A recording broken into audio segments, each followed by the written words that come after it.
Hi, thank you so much for such a lovely introduction. I don't know who said I had an important voice for my generation, but they were wrong. Thanks for listening to me anyway. So what I thought I would do today is read Love in the Library to you guys, tell you a little bit about the background of the true story of it, and then a little bit about kind of the controversy he alluded to, but also the current state of book banning in our country. Does that sound good to you guys? Great. So we'll start with story time. So if you're very small, I do recommend up here might be kind of choice seating for smaller bodies, but I'm not your dad, so you get to do what you want. So this is Love in the Library. Like he said, I'm the author, Maggie Tokuda-Hall, and it was written by the wildly talented Yaz Imamura. Tama did not like the desert. She brushed the dust from her eyes. She walked to the library. The barbed wire fences and guard towers cast long shadows over her path. She always did her best not to look at the guards. Tama had taken the job in the library because she liked books. She didn't know how to be a librarian, but that didn't matter. In the camps, people did the jobs that needed doing, and that was that. "Good morning, Tama," a voice boomed. It was George. Like every other day, George was waiting at the door for Tama with a stack of books he'd checked out just the day before. "Good morning, Tama," or "Good morning, George," Tama replied. He waited for her to unlock the library, and then he followed her inside. Tama and George had been in Minidoka for a year already. She should have graduated college the previous summer, but instead, Tama was here. All the Japanese Americans from the West Coast were in prison camps like Minidoka. Elderly people, children, babies. It didn't matter who you were, just what you were. And being Japanese American then was treated like a crime. And though each camp was different, they were all the same, uncomfortable and unjust. In the summer, it was brutally hot. In the winter, it was brutally cold. Rain in the fall and spring left mud around the bathrooms they all had to use. Whole families shared single rooms. No one had any privacy.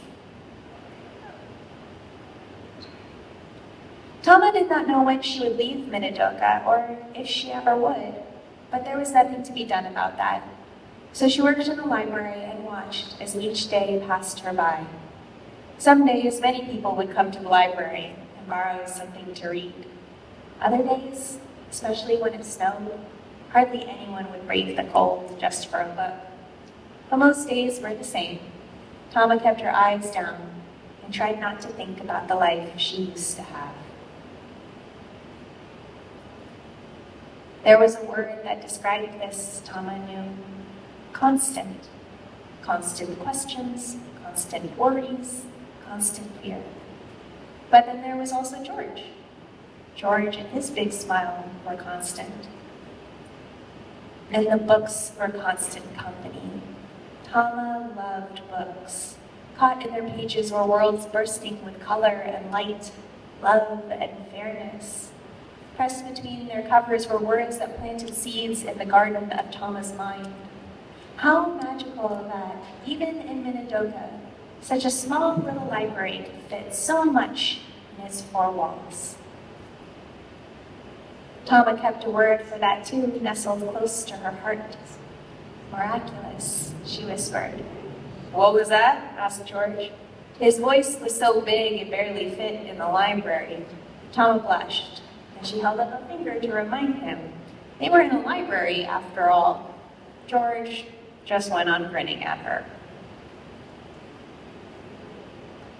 Tama wanted to smile back. She tried to focus on the things that made her smile. The boys outside hollering and cheering as they played baseball.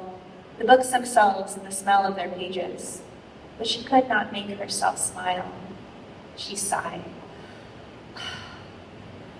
"What's wrong?" George asked. "Nothing or everything," Tama said. She didn't need to tell him what she meant. He knew. Everyone in Minidoka knew. I try not to complain. I know this isn't fair, but I also know there's nothing to be done. I try not to be afraid, but I'm just so... But she could not think of a word that fit. She was scared and sad and confused and frustrated and lonely and hopeful. Maybe there was no word that fit. Maybe for the first time in her life, there was no single word she could hold in her heart to help her understand. And that thought was so sad to Tama, so upsetting, that she felt the hot prickle of tears behind her eyes. "Hey," George said, and for once his voice was small and soft. "There's a word for that, you know." "There is?" Hope bubbled big and bold in Tama's heart. "Human," said George. He smiled his big smile, and Tama smiled back. She wiped her eyes. She held the word close to her heart and felt less alone than she had only a moment before. "You can't possibly be reading all those books you check out," she said. "No," he replied. "Do you see how long they are? I'm only human, you know." "So then why come every day?" She laughed, but George was not laughing. And then for the first time, she saw him, really saw George, and saw what he held close to his heart. It was her, Tama. They were married, Tama and George, and their first son was born in Minidoka. They hoped for the best. Their love for their family they made was constant, even if the injustice their family was created within was constant too. To fall in love is already a gift, but to fall in love in a place like Minidoka, a place built to make people feel like they weren't human, that was miraculous. That was humans doing what humans do best. "The miracle is in us," Tama wrote in her journal, "as long as we believe in change, in beauty, in hope. A miracle is hard to find sometimes, but it is in all of us." The end. So Love in the Library is a true story. Tama and George were real people. In fact, they're my grandparents. They're my mother's grandparents. And Tama was about 22 when she was sent to Minidoka. She was a senior in college and she was supposed to graduate that summer, but instead she was sent to this prison camp in Idaho. And George was in his early 30s when he was sent into Minidoka. And he had 2 pharmacies that he had really scraped and hustled to get off the ground. But he lost them while he was in the camps. And their first son, Floyd, pictured here, was one of the 450 kids who was born in the 3 years that Minidoka was open. And she really was the camp librarian. He really did go and check out huge stacks of books he had zero intention of reading so that he could go flirt with her every day until she finally called him out and they started dating and fell in love and got married. But their story of having gone into the camp and lost everything, their homes, their educations, their businesses, their pets, were so normal for Japanese Americans that it was kind of the status quo for those of us who were put into those camps. And there were about 10 camps in the United States. 120,000 Japanese American men, women, and children were sent there. And they were hastily built as a reaction to the bombing in Pearl Harbor that happened in 1942. Maybe you've heard the phrase, "a day that will live in infamy." If you haven't, they're referring to December 7th, which was the day that the nation of Japan bombed a naval base in Hawaii. But for me, one of the things that's important to understand about this policy is it never made a ton of sense, in the way that many racist policies do not make sense. All the Japanese Americans from up and down the West Coast were sent to these camps, but most of the Japanese Americans who were in Hawaii, where the attack happened, were not. And if you happen to be Japanese American and not living on the West Coast, say next to Wyoming, where the Park Mountain Camp was, you were also not incarcerated. The logic of it never really followed, and I think when we scratch the surface on a lot of racist policies, that tends to be the case. Minidoka was a camp that was in Idaho on unceded Shoshone land, and you can still visit that spot if you're interested in it. And I did for the first time this fall, actually, about a year after this book had come out. My mom took me when I was like that, like your age. How old are you? Yeah, about that old, I think. And so I don't remember it with the kind of clarity that I remember it now, having gone as an adult. But it was really tough living there. The budget per prisoner per day for food was something like 15 cents. And so the Japanese Americans who were incarcerated learned really quickly how to figure out how to supplement what was happening there because it wasn't enough. Each one of the food halls served between 250 and 300 people that needed to be fed within an hour. If you missed that hour window, you missed the meal.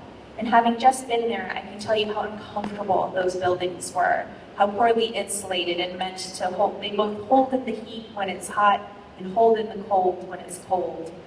And we filmed just me reading the book while I was in there in the late summer, and we all had to take turns leaving the building to take breaks because we were all so hot and uncomfortable.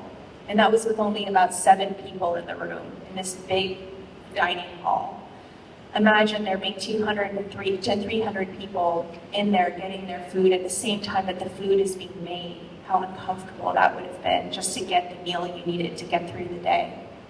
And of course, you can see the guard tower there. And at the time, one of the lies that the United States government told about incarceration was that it was done for the protection of Japanese American people. But all Japanese Americans who were in the camps know that the guns were not pointed out at people who might attack the people within the camps. The guns were pointed in at people within the camps. So I know when I was coming of age and having understood this story, one of my main questions was, is this allowed? Like, did the government ever say they were sorry for what they did?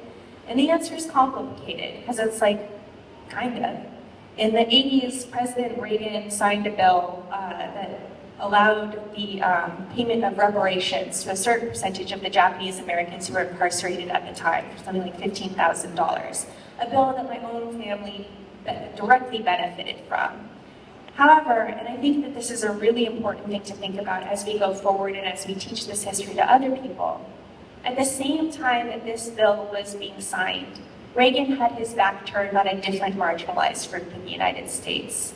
The AIDS crisis was raging, and he refused to put any government money into funding research that might have saved lives. He did this because of a disdain for the group of people that the AIDS crisis mostly hurt, which was gay men. And Ronald Reagan did not care about gay men.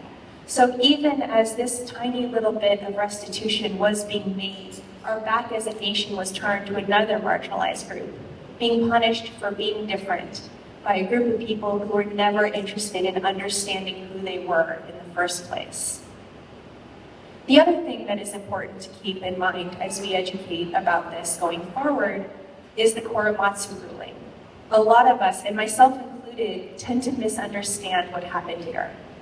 Fred Korematsu, do you guys know who Fred Korematsu is? I'm guessing. Oh, okay, some people don't. Okay, great. So Fred Korematsu was a young man who, in the era of incarceration, was like, absolutely not hard pass, I'm leaving. He made a break for it, which is something I respect deeply.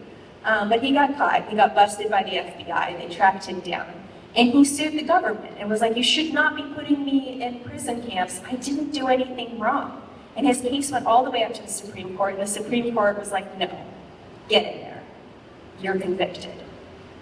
So in the 1980s, a new group of lawyers, pictured here, took his trial back because new evidence had surfaced that at the time of incarceration, the American government knew about destroyed evidence and suppressed evidence showing that they knew that Japanese Americans posed no military threat, but they incarcerated them anyway. So they brought Korematsu's case back, and it got all the way back up to the U.S. District Court, which is the court just below the Supreme Court. And the District Court overturned his conviction. And a lot of us think that this means that the mass incarceration based on where your heritage is was deemed unconstitutional. And that's not actually true. What the ruling was that we shouldn't have done this to Fred specifically. But in fact, and they were really careful to say this, the mass incarceration of people based on their heritage during the time of war is perfectly constitutional. So what happened to my family, and probably some of your families here, and the 120,000 Japanese Americans who were put in prison camps for 3 years during World War II could legally happen in our country again. And in fact, racist policies persist all of the time. And when I go into schools, I am always really clear about this. It didn't stop with Jim Crow. Most of the things that we can talk about with kids about this are happening right now. We can talk about things like the family separation policy on our border. We can talk about indigenous protesters being tear gassed, trying to protect their own water so that their own communities can thrive. We can talk about the undue amount of force that is used against Black Lives Matter protesters who are just trying to assert the ability of Black Americans to live in our country with safety, with the assumption of their innocence, just like the rest of us do. As Japanese Americans, we know what it feels like to have our innocence be shunted aside and to have our guilt assumed. And so we should be able to feel solidarity with other groups who are experiencing the same things. So when I talk to kids about this, I'm really clear that what happened to our grandparents and to our families were not an aberration in American history. This is part of a tradition. This is something that we still do. And our ability to even talk to kids about this with any semblance of honesty is being challenged. This is a very incomplete map of what book bans looked like state by state in 2022 through 2023. This is kind of the best we can do in terms of an infographic because the information is so scattered. This is provided by PEN America, which is an incredible group which everybody should know about. And if you are passionate about book bans, they're a group you should support. Or passionate about preventing book bans. I guess I should be clear. I don't know. But people, when they are facing bans, can self-report to PEN America, and that's what this chart represents. And of course, it's clear that Texas and Florida are where the vast majority of these things are going on. But it's worth noting that in Idaho, the state where Minidoka is located, currently just by 2 votes in the last year, by 2 votes in their state senate, blocked a bill that would have criminalized librarians for carrying books that somebody found objectionable, leading to a fine of up to $25,000 per title for a book that anyone found objectionable. So that means that they carried all 4 books in the beautiful Heartstopper series, which is just a cute graphic novel series about 2 gay boys in high school falling in love. That librarian could be fined $100,000, be considered personally liable for that. And it only failed by 2 votes. The organization on the right, the far right around book bans is so intense, and we are scrambling to keep up. If you're wondering what major publishers are doing in this kind of frightening time, I have some bad news. Like he alluded to, Scholastic made me an offer. Probably you guys know Scholastic, right? Like you've seen this logo before. Probably your kids, your grandkids' schools, or your school had a relationship with them. It's something like 90% of schools, private, public, and charter in the United States have a direct relationship with Scholastic. Their reputation among educators is unparalleled. And so when they choose your book, it's a big deal. Because they have their own publishing side, they also have this whole other side of their company called the Education Solutions Division. And they sell directly to schools. And so they sell the books that they publish, but they also go through other books that were published by other publishers and make licensing offers. And that's where they'll take the rights to that book, repackage it as a Scholastic paperback, and sell it into those schools that they have these direct relationships with. It's not a guarantee that your book's going to be like a huge success, but it's kind of like getting picked up by Walmart. Like it's good. It's a nice bump. It's a lot of visibility, and it's going to be in front of a lot more eyes than it would have been before, which for books is the entire problem. And so Scholastic made me an offer to license this book, to license Love in the Library. It's a book that I believe in so much and that I love, and that I wrote explicitly to be used in classrooms. But there was one catch. In my author's note, they foolishly sent me a PDF of the edit that they wanted me to do, which was to remove an entire paragraph that basically sums up the presentation I just gave you, about how what happened to my grandparents wasn't an isolated incident, how this is part of a tradition in the United States, and it's something we should be aware of. But not only that, they also made me remove the word racism in every instance that it occurred altogether. I don't know about you, but I think that it is impossible to speak about the Japanese incarceration during World War II without using the word racism. Before I declined the offer, I had the person from my publisher who had been talking to them go back and ask, is my offer contingent on me taking out these things? Do I have to do it or you're taking the deal away? And they said yes. So I said no, and I said no publicly. And I did that not just to create a mess for Scholastic. I did it because publishing is really personal. It's about these personal relationships. And often we are afraid to stand up for ourselves in these kinds of negotiations because we don't want to be perceived as difficult. But I assumed when they sent me this very casual and very offensive offer that they were doing this to other authors. And as soon as I went public, that became clear that that was 100% true. My DMs lit up with other authors admitting that this kind of stuff happened to them too, and they couldn't believe it, and they didn't say anything publicly because they didn't want to ruin their career. Luckily, I am reckless, so I did it. I say that as a joke, but it's truly, I did evaluate it, and it's because I have so much privilege in my life. And I knew that even if I tanked my own career, that I would survive. I would be okay. I would still be able to pay bills because I happened to fall in love with somebody with a much more saleable skill set than my own.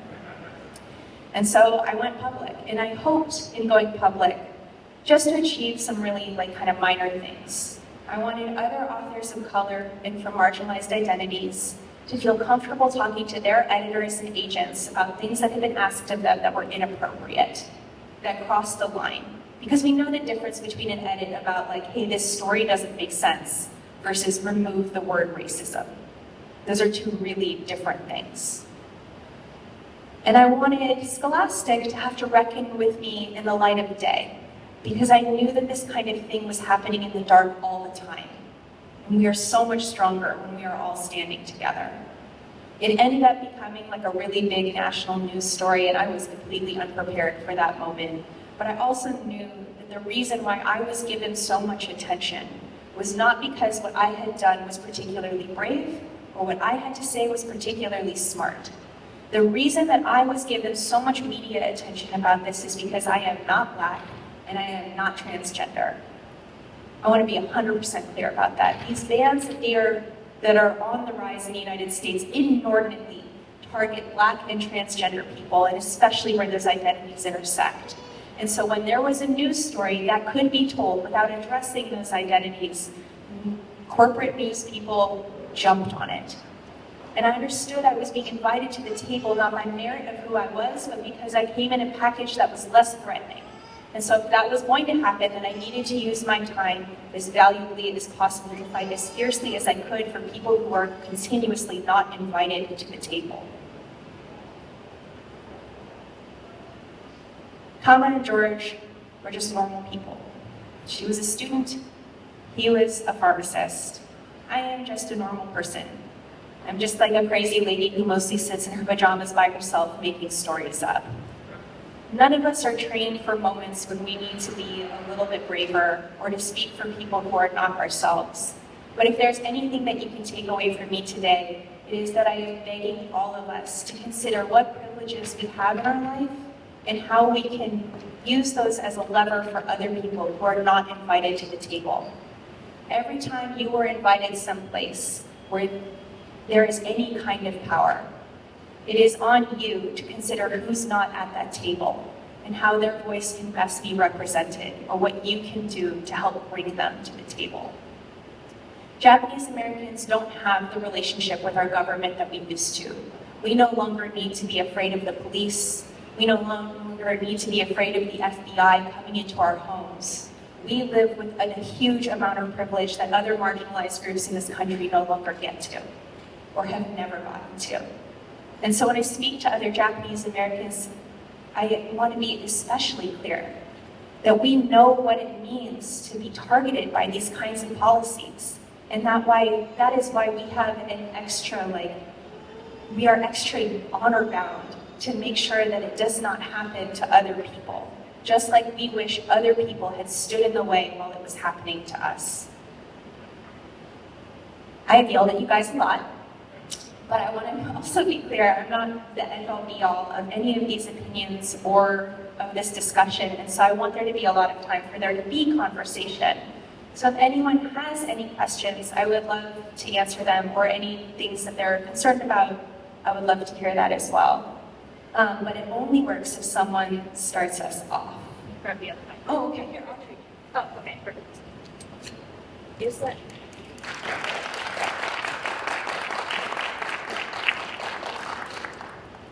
I don't know what this is. If anyone has a question, I'll run the mic over to you. It works best if someone goes first, if anyone's willing to be brave. Yeah. Thank you very much. That was a brilliant presentation and story read.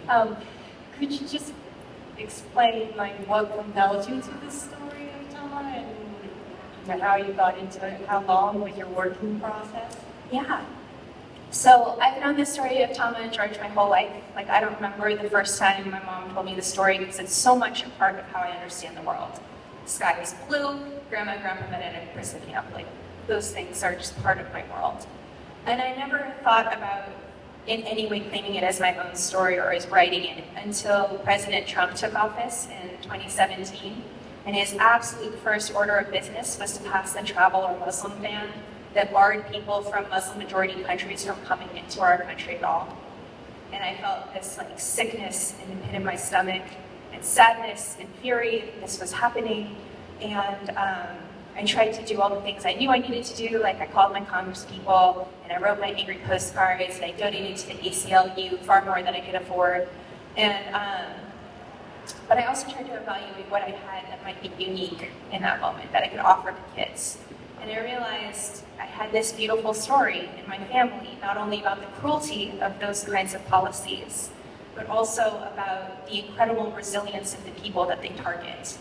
I never wanted to tell about their suffering without addressing their strength and their beauty and their fragility at the same time. And so I wrote the first draft of Love in the Library over the course of a few months. My mother, who was a journalist and is kind of there are children here, I won't say it that way, a no-nonsense kind of person, helped me make sure that the sharp edges were always there, that it never got too romantic, it never got too sweet. Because we wanted to be clear, when you tell this story, you have a real obligation to tell it honestly. And so that took a few months. It shopped around to a lot of publishers. It got rejected a lot of places for a lot of different reasons. There were a lot of suggestions to write it for older kids because they didn't think that this content was appropriate for younger kids. But as somebody who had known this story for as long as I can remember, I knew that children were capable of holding a story this complicated in their heart and letting it help them understand the world. And when it finally found a home with Candlewick Press, they were the ones who paired me with Yazima Mora, and it took her about a year to do all the illustrations, and she had to do a ton of research. And if you look through the book, which I hope you do, she did such beautiful work in those pages. There's its own narrative happens just with the way light works throughout the whole story, and who light's shining on or where it's shining is so beautiful. And so I highly recommend just looking at it to take in what she did, because it's pretty incredible. Yeah. Hello. Okay. So you mentioned that when you came forward with this, with addressing, the scholastic situation and telling them no, in your career field, when folks realized that they weren't alone in this type of situation, what kind of conversations were you starting to hear amongst other folks in your career field, and what kind of advocacy are folks already doing to help prevent this type of... You mean what did I hear from other authors about this? It was interesting. Basically, from all other authors of color or from all other queer authors, it was yeah, can you believe it? This happens all the time. That kind of a reaction. And then they'd have their own story, or they'd have someone else's story that they were privy to. But white cis authors were shocked and appalled, and like they were so mad, and I love that fire, and I don't mean to belittle them at all, but it was like a real shock to them that this kind of thing was happening in the dark all the time. And every time I was like, yeah, just so you know, I'm the loudmouth who said something about it in public, but this is happening constantly in the dark. You should just be aware of that. And it was really hard to get people to believe that. I think we want to assume the best in other people all the time. And I want to be clear that I don't mean to demonize Scholastic particularly. They exist within capitalism, and all major corporations are going to act kind of the same way. And it's not the way that we hope. They're not going to be bellwethers of good decision making. They're going to be people who make the best decision for their bottom line. And catering to a certain amount of conservatism, even if that means catering to book banners, behooves them on some level, because they can make a little bit more money if they don't bring something like my book that says America is racist into a school. And it's very hard for people to hear that. And it's really hard for people to accept that and to not feel like every time it's a one-off. And I think that that is universally true of when we hear about different marginalizations that people experience, all the things that are done to make certain groups feel like they are smaller or less powerful or less important. It takes us having witnessed it. And even when we witness it, people have a hard time letting that in. And if I knew how to fix that, I would have done it. But I don't know why. Or, that's not true. I have my suspicions as to why, but I don't know how to make that end. I think we see right now with everything that's going on in Gaza and in Palestine that even when we witness horrific suffering, we have a hard time accepting that there might be a system in place that created that, and that it is not the actions of a single day or a single choice. Again, if I knew how to fix it, I just would. But I think like figuring out how to connect, like every time you can make it personal for someone and say like, hey, you understood what it meant this one time in your family's history. Which is why I speak to Japanese Americans as often as I can and as forcefully as I can about this. When we share a marginalization in our past, we can use that as a way to help other people empathize with something. But it's like one brick at a time, and I don't know how to make it go faster, even though I find it existentially troubling. Does anyone else have any questions, since I just brought the room way down? Yeah. Are there any more stories from your grandparents that you envision coming up? Oh, no, I will never write about my grandparents again. Which I don't mean to say that like, oh, that was a bad question. It's an excellent question. But they are both gone, and I never got to ask them for permission to tell this story. And I felt comfortable telling this story because I've heard it 800 million times. And Tama was actually a writer. She never got to get published because the racism against Japanese Americans was so profound that when she sent her work to publishers, they were like, oh my God, you show so much talent. Can you write about white people instead? And she was like, no. So her work never got to see print until now. The words that close love in the library, the miracles in us as long as we believe in beauty and change and in hope, are words that are from her journal that she kept while she was in Minidoka. So it was really important for me with this story to close with her words, not mine. I don't want to write about them again because I can't ask them for permission, and Tama was pretty private in some regards. And I think this is a story she would have been happy with being shared, but I can't guarantee that with every story I have about them.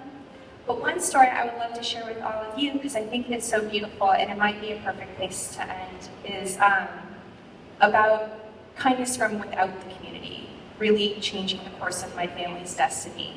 And that was when George first left camp. He already got married, he had his first kid, he'd lost both his pharmacies, everything was looking bad and grim, and nobody would give him a bank loan. And all he wanted to do was get pharmacies up and running again so that he could do the thing he knew how to do to support his new family. And he was staying with a Chinese American guy named Bill A. And at the time, friendships outside of the JA community could be a little rare. We were pretty insular, like we tended to keep to ourselves. But he had this friend Bill, and Bill was putting him up when he first got out of the camp.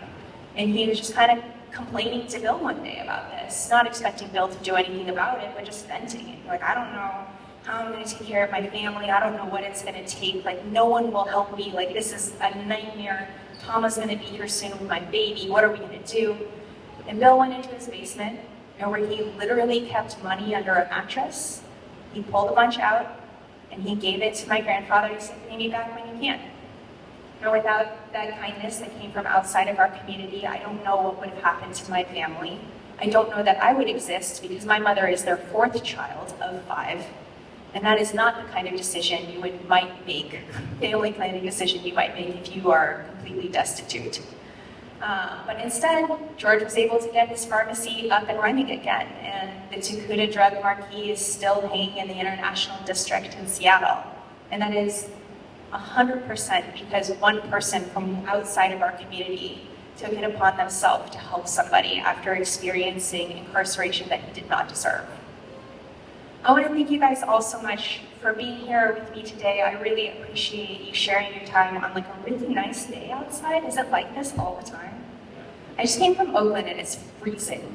Anyway, I hope you enjoy your time here and participate in these wonderful activities and gift shop that they've got here. And I'd like to thank the Japanese American National Museum for having me today. Thank you so much.